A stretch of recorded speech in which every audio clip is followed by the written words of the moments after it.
Bonsoir à tous, je suis très heureux, très honoré d'avoir été choisi pour partager avec vous une portion de la parole de Dieu. C'est toujours un honneur de le faire, et je voudrais le faire simplement. Je conçois, et vous allez être certainement d'accord avec moi, qu'il nous faut entendre la parole de Dieu simplement. Et qu'il faut l'entendre simplement. Mais je crois qu'il faut aussi la prêcher simplement. Je crois que, je le crois parce qu'on le voit dans les évangiles, Jésus était simple, même si c'était d'une profondeur énorme, il faisait en sorte que tous ses discours, ses prédications, ses enseignements, parce que Jésus, qui disent que Jésus n'a pas fait d'enseignements qui sont uniquement dans les apôtres, dans les épîtres, alors que les paraboles de Jésus sont les plus grands enseignements qui existent, étaient simples, le savant, l'homme de lettres, le pharisien, le publicain, les hommes qui étudiaient, comprenaient, et les pêcheurs, les cordonniers, les charpentiers, les enfants qui étaient là, qui ne savaient pas lire, comprenaient ce que Jésus disait. L'évangile, elle doit être à la portée de tous, et j'ai demandé au Seigneur ça, cet après-midi, j'ai dit Seigneur, que je puisse prêcher ta parole ce soir, de façon à ce que tout le monde comprenne. Amen. Parce que même si, on en parlait encore tout à l'heure, on est un peuple qui réussit un peu dans les affaires, mais personne n'a fait Harvard. Il n'y a pas beaucoup de médecins ni d'avocats chez nous. Il n'y a pas de maire de village non plus. On n'est pas les plus cultivés et on est intelligent, on est très intelligent, mais on n'a pas fait les grandes écoles. Et pourtant, Dieu nous a touchés. Amen. Et il nous a fait comprendre l'incomprenable. Amen. Et il l'a fait avec les apôtres. Parce que dans les apôtres, il y avait Matthieu, c'était des hommes, il y avait des hommes dedans cultivés et de connaissances. Des hommes qui savaient lire et tout. Mais dedans, il y avait des pécheurs, des hommes du peuple. Il a fallu que Jésus leur ouvre l'esprit, afin qu'ils comprennent les Écritures. Amen. Je suis convaincu, d'après ce qui est écrit, que pour comprendre les choses d'en haut, il faut être touché par les choses d'en haut. Amen. Et mon souhait, c'est que ce soir tu comprennes. Mais tu ne vas pas pouvoir comprendre juste parce que je suis limpide. Je voudrais que tu sois touché. Amen. Pour que tu puisses comprendre. Et peut-être apporter quelques réponses.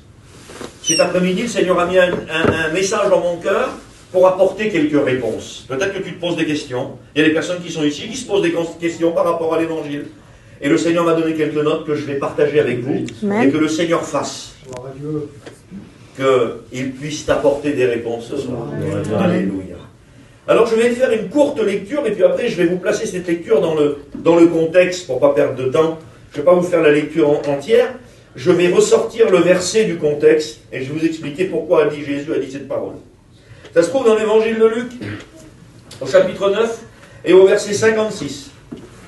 On sait ce qu'est l'évangile.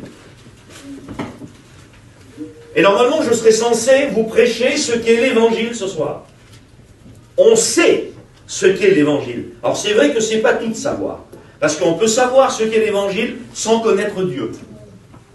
Mais ce soir, je ne vais pas vous dire ce qu'est l'évangile. Je vais vous dire ce que l'évangile n'est pas.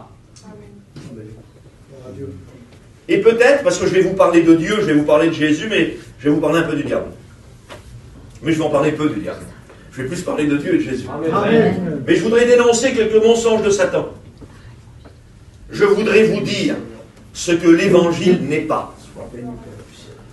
Parce que Satan trompe les gens. Et Satan ne veut pas que l'humanité tout entière voit l'évangile, Dieu, Jésus et le Saint-Esprit tel qu'il est.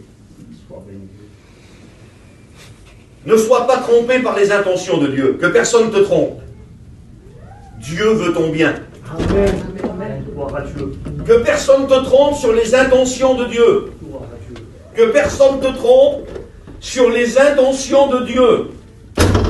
Croire que l'autre ne nous aime pas a provoqué des divorces. Des enfants ont fugué parce qu'ils étaient convaincus que leurs parents ne les aimaient pas. Ne te trompe pas sur les intentions de Dieu. Dieu t'aime et il veut te sauver. Amen. Je lis le verset. Car le Fils de l'homme est venu, non pas pour perdre les âmes, Car le Fils de l'homme est venu, non pas pour perdre les âmes, traduction, une autre traduction dit, le Fils de l'homme n'est pas venu. C'est le seul verset dans l'Évangile qui nous dit pourquoi Jésus n'est pas venu. C'est le seul unique. Tous les versets de la Bible nous disent pourquoi Jésus est venu. Et on pourrait en parler pendant 3 jours, pourquoi Jésus est venu. Qu'est-ce qu'est Jésus et qu'est-ce qu'est l'Évangile? C'est le seul verset qui met en lumière, et c'est lui qui parle, c'est Jésus lui-même, qui dit voilà, moi je ne suis pas venu pour ça. Le Fils de l'homme n'est pas venu pour perdre les âmes des hommes, mais pour les sauver. Amen. Amen. Amen. Voilà. Donc on sait ce qu'est l'Évangile. Bien sûr, Jésus est venu sauver les âmes et pas les perdre. On le sait que c'est sûr, ça. Mais s'il y aurait un malentendu, Jésus le dit là. Je ne suis pas venu pour perdre les âmes, moi. Contrairement à ce que certaines personnes voudraient faire croire. Et là, je parle du diable et des démons. Parce que si Dieu existe, le diable aussi. Si les anges existent, les démons aussi. Il y a un paradis, il y a un enfer. C'est une réalité.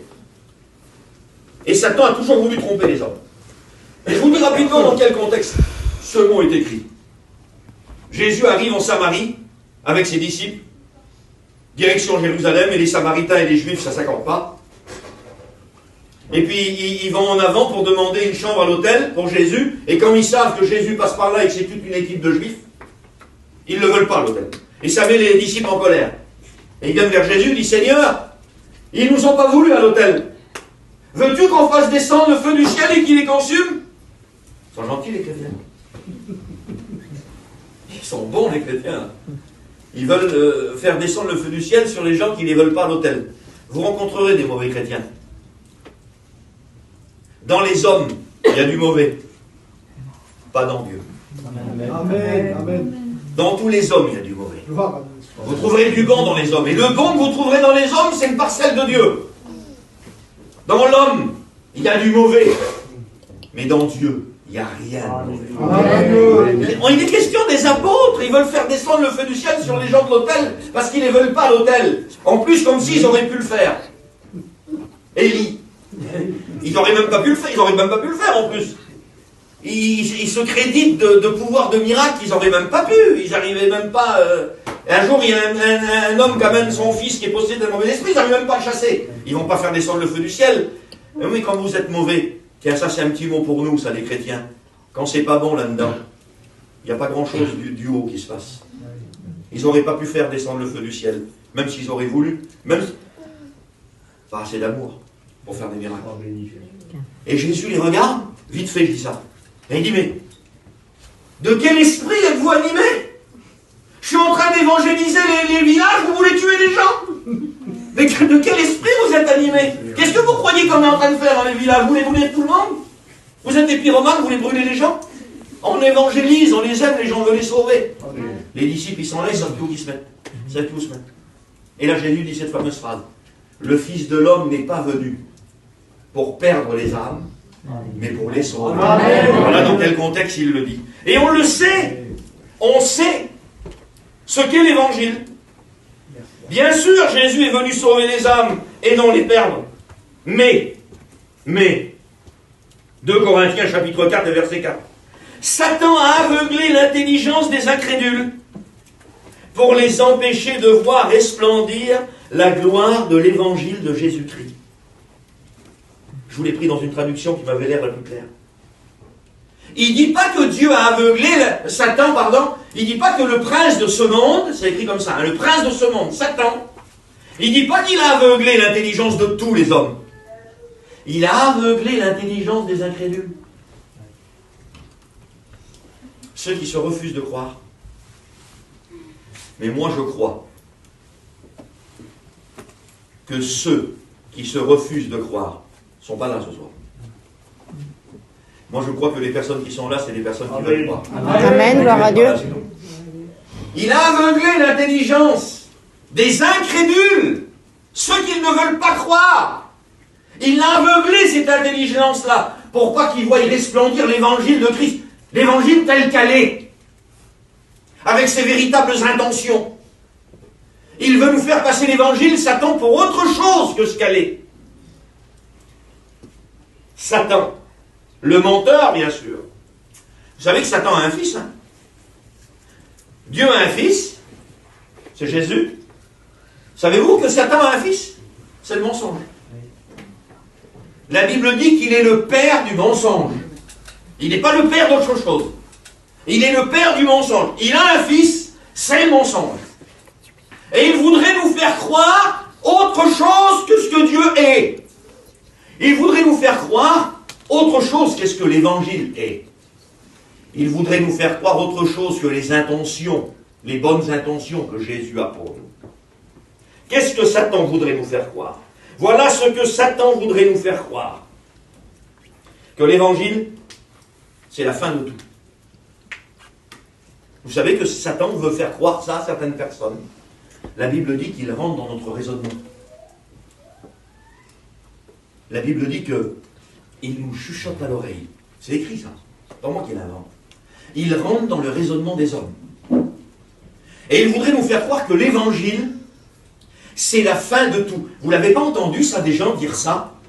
Je voudrais bien devenir chrétien, moi. Mais le jour où je me convertis, tout est fini. C'est la fin. Satan leur fait croire que l'Évangile, c'est un piège. Merci. Un piège. Qui n'a pas entendu ça? Va pas là-dedans, hein. Va pas dans les réunions, t'es foutu, hein. Tu crois que t'es costaud. Tu vas là-bas, tu verses ta larme, hein, tu te convertis. Va pas, c'est un piège. J'ai des gens de ma famille, moi, qui ont peur des réunions. Ils voient l'Évangile. C'est Satan qui leur a dit. Croyez-moi, hein. Satan veut faire passer l'Évangile pour un piège. Vous savez qui c'est le piégeur? C'est pas Dieu, hein. Vous savez comment est appelé le diable dans la Bible? L'oiseleur. Vous savez ce que c'est qu'un oiseleur? C'est quelqu'un qui piège les oiseaux avec des filets. C'est lui le piégeur, pas Dieu. Dieu ne veut pas nous prendre dans ses filets, lui. Lui, Dieu, il veut nous libérer des filets du diable pour nous donner la liberté. C'est pas lui le méchant, c'est pas Dieu le méchant. Il y en a qui résistent à Dieu. C'est pas à Dieu qu'il faut résister. Il y a un verset dans la Bible qui nous dit contre qui il faut résister. Mais c'est pas à Dieu. La Bible dit, résistez au diable et il fuira loin de vous. C'est le diable qui détient le péché, c'est le diable qui détient la maladie, c'est le diable qui détient la mort, c'est le diable qui détient l'enfer, pas Dieu. Et s'il y a quelqu'un à résister, si des fois il y a longtemps que tu résistes, c'est pas à Dieu. Ne lui résiste plus à lui. Résiste au diable et il fuira loin de toi. L'évangile, c'est pas un piège. Tu peux venir à l'évangile, vous pouvez venir à l'évangile, Dieu ne vous piégera pas. Et d'ailleurs, il ne vous imposera rien. Il ne fera pas comme Satan, lui, parce que Satan impose le péché. Vous ne le voulez pas, vous l'avez quand même. Combien de fois on a vu des hommes de chez nous faire des grands serments? Je ne le ferai plus. J'ai un de mes cousins, un jour, qui a été sur les tombes, avec tout le respect que je vous dois, je sais que c'est important de parler de ça chez nous. J'ai un cousin à moi qui a été sur les tombes pour faire des serments, parce qu'il y a quelque chose qui détruisait sa vie, qui détruisait son foyer, et qui l'amenait à la mort. Il a fait le grand serment, et pourtant il se respectait, je vous le dis devant Dieu. Il n'y a pas arrivé. Pourquoi? Parce que le péché est plus fort que n'importe qui d'entre nous ici. On ne fait pas le poids. On ne fait pas le poids. Personne ne fait le poids. Le péché nous mène par le bout du nez. Lui, c'est un piégeur. Lui, il s'impose même si vous ne le voulez pas. Mais Dieu, lui, ne s'impose pas. Il vient, il frappe. Ah, il est plus poli, Dieu. Vous ne vous ferez jamais piéger par Dieu. D'ailleurs, si vous n'en voulez pas, il ne viendra pas. Et il le conseille même à nous, les pasteurs. Ça. Il dit, quand vous entrez dans une ville, dans une maison qui ne vous reçoit pas, ils ne veulent pas, allez-vous-en. Bon, c'est bien. Allez-vous-en. N'insistez pas, prenez pas la tête aux gens. Ils n'en veulent pas. Priez pour eux. Allez ailleurs. Gloire à Dieu. C'est pas comme Satan, lui. Il ne s'impose pas, lui. Vous savez comment est appelé le diable dans la Bible? Le voleur. Le voleur, il ne passe pas par la porte. Hein. Il ne frappe pas. Hein. Il casse un carreau. Même si vous ne le voulez pas chez vous. Le voleur ne vient que pour dérober, égorger, détruire. Mais moi, dit Jésus, je suis le bon berger. Et je veux que mes brebis aient la vie et qu'ils l'aient en abondance. Alléluia. Ah, ils rentrent par la porte, le Seigneur, ils rentrent pas par les fenêtres. Non, l'évangile, c'est pas un piège. L'évangile, c'est pas la fin de tout. Et puis il y a certains mensonges que le diable veut faire rentrer aussi au milieu des familles. Ne te convertis pas à l'évangile. Ça va te séparer de ta famille et de tes amis. Le diable met des craintes comme ça dans le cœur de certains hommes, certaines femmes. C'est la fin, l'évangile. Si tu vas là-dedans, c'est la fin. Tu vas te séparer de ta famille et tu vas perdre tes amis. Jamais de la vie. L'évangile vous séparera de vos familles. Et si vous rencontrez un chrétien qui veut vous faire croire que l'évangile, normalement, ça doit vous séparer de votre famille, dites plus d'aller au médecin et de prendre un traitement. Parce que c'est faux. La Bible dit que celui qui ne prend pas soin des siens est pire qu'un infidèle. Amen. Gloire à Dieu. L'évangile, elle ne nous sépare pas de nos familles. Le diable veut nous faire croire. Et le diable sème ces mensonges-là. Tu vas te convertir, tu vas te séparer de ta famille. L'évangile, les gens de ta famille vont s'éloigner de toi. Tu vas perdre tes amis. Jamais de la vie. L'évangile te séparera de ta famille. Peut-être qu'il y a certains amis qui s'éloigneront de toi. Parce que si tu te convertis, oserais-je le dire, ben, tu n'engraisseras plus la patte, donc il n'y aura plus d'intérêt. Donc ils s'éloigneront un petit peu. Mais quand ils réaliseront, au bout de quelques mois et quelques années, que tu as quelque chose qu'ils n'ont pas, ils reviendront vers toi. Tu ne perdras personne. Tu gagneras tout le monde. L'évangile, ce n'est pas un piège. L'évangile, elle ne nous sépare pas de nos familles. Le diable dit, tu vas te convertir, tu vas devenir pauvre. C'est faux. C'est faux, tu ne deviendras pas pauvre. C'est faux. La Bible dit que Dieu nourrit les oiseaux du ciel à bien plus forte raison que ses enfants. Amen. Alléluia. C'est pas vrai. Tu ne deviendras pas pauvre. L'évangile va pas là-dedans. Ça va t'enfermer. Tu vas être enfermé dans l'évangile. Tu ne pourras pas faire ce que tu as envie de faire. Les chrétiens, là, qui sont là comme moi, combien de fois de nos familles nous ont dit, t'es chrétien maintenant, alors t'as plus le droit de faire ça là. T'as plus le droit non plus ça là, tu dois souffrir. Hein. Et les chrétiens ont tous la même réponse. C'est pour ça que l'évangile, c'est pas un enfermement. Je le fais plus, c'est pas parce que j'ai pas le droit. C'est parce que j'en ai plus besoin. C'est pas un enfermement, l'évangile. Personne nous tient.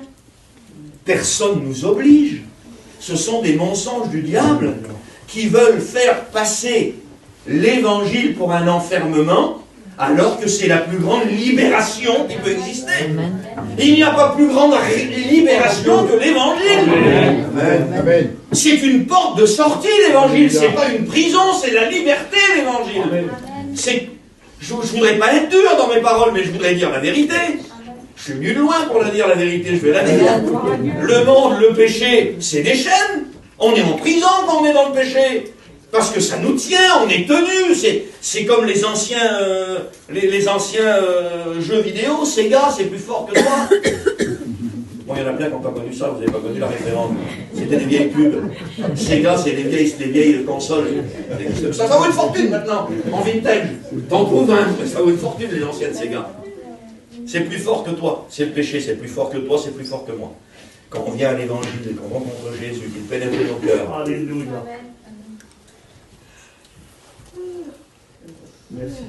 Quand on vient dans la repentance, lui demandant pardon de nos péchés, il nous fait sortir de l'enfermement. Il nous fait sortir de l'enfermement. Non. Quand on vient à Jésus, notre vie ne s'arrête pas. Elle commence. C'est pas un enfermement, c'est pas un piège. Mensonge! Mensonge du diable! Accepter Jésus, c'est la liberté. Amen. Accepter Jésus, c'est être sauvé. Amen. Accepter Jésus, c'est être guéri. Non seulement pardonner de ses péchés, et quand je dis accepter Jésus, je parle de repentance aussi. Hein. C'est pas juste Seigneur, je te veux. Hein. Pas juste ça. Hein. Parce qu'on a des dizaines de gens qui le font dans nos réunions, mais il ne se passe rien dans leur vie. Il faut se repentir de son péché. Pour vivre la nouvelle naissance, je vous en supplie, si vous voulez vous approcher de Dieu, ne visez pas le baptême, visez la nouvelle naissance. Amen. Il y a trop de gens qui se font baptiser alors que rien n'a changé, malheureusement. On a besoin de Jésus dans le cœur. On ne devrait même plus dire sur quelqu'un, t'es chrétien? On devrait dire, t'as Jésus. C'est ça qu'on devrait dire. Parce que chrétien, c'est un mot, il a été galvaudé, il ne veut plus rien dire. Le mot chrétien. Ça s'adresse à tous les religions du monde. Chrétien, c'est un nom. On devrait dire, t'as Jésus, parce que quand on a Jésus, Amen. Ça donne ce que vous avez écouté là. Amen. Quand on a Jésus. Ça se sent, ça se voit. Alléluia. Ne visez pas le baptême. Si l'évangile est en train de vous convaincre depuis plusieurs jours, depuis quelques mois, depuis quelques années, si vous sentez que le Saint-Esprit vous convainc, parce que moi j'essaye jamais de convaincre en prêchant, et je le dis à mes copains, pasteurs, n'essayez pas de convaincre, vous prenez la place du Saint-Esprit, prêchez l'évangile juste. Amen.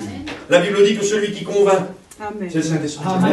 Nous, on n'est que des sommards, on s'aime. Et si depuis quelque temps, tu te sens convaincu par l'évangile, de tous les jours, les mois passent, les semaines passent, et tu sens que le Saint-Esprit, Dieu travaille, et tu sens que ça devient de plus en plus vrai, et que tu voudrais maintenant rencontrer Jésus, vise pas le baptême, je t'en supplie, même si un jour tu vas te baptiser, tu vas vouloir te baptiser, vise la nouvelle naissance. Dis-lui, Seigneur, pardonne-moi de mon péché, viens changer la vie. Amen. Viens transformer mon cœur, viens faire de moi une autre personne, parce que tel que je suis, je ne peux pas, moi. Viens me changer. Amen. Viens me transformer. Viens faire de moi un homme nouveau. Viens faire de moi une femme nouvelle. Viens me pardonner, viens me laver de ton sang. Appelez-le dans vos vies. Amen. Il écoute toutes les prières. Amen. Écoutez-moi ce que je dis. Écoutez-moi. Il y a des personnes qui vous feront croire que Dieu n'écoute pas tout le monde. C'est faux. Dieu écoute les pires des pires. Les pharisiens un jour ont été choqués parce que Jésus avait guéri un aveugle qui était pécheur. Nous savons que Dieu n'exauce pas les pécheurs. C'est pas Jésus ni un prophète qui a dit ça, c'était des hommes religieux dans le péché jusqu'au bout. Si Dieu n'exauce pas les pécheurs, comment voulez-vous qu'il les sauve? Vous comprenez ça? Dieu t'écoute. Et ta prière, elle a autant de valeur que la mienne. Il t'écoute. Tous les prières que tu as fait, il les a écoutées. Tu te poses peut-être la question. Tous les prières que tu as fait, il les a écoutées. Tu l'as senti derrière toi. Tu sais qu'il t'a protégé de certaines choses dans ta vie. Tu sais que ça a été à cause de lui que tu as passé à travers. C'est parce que ses yeux ont été sortis. Pour un but. Sauver ton âme. Il veut sauver ton âme. Là, voilà la vérité. La vérité, c'est que le bon, c'est Dieu. Et il veut sauver ton âme. Amen.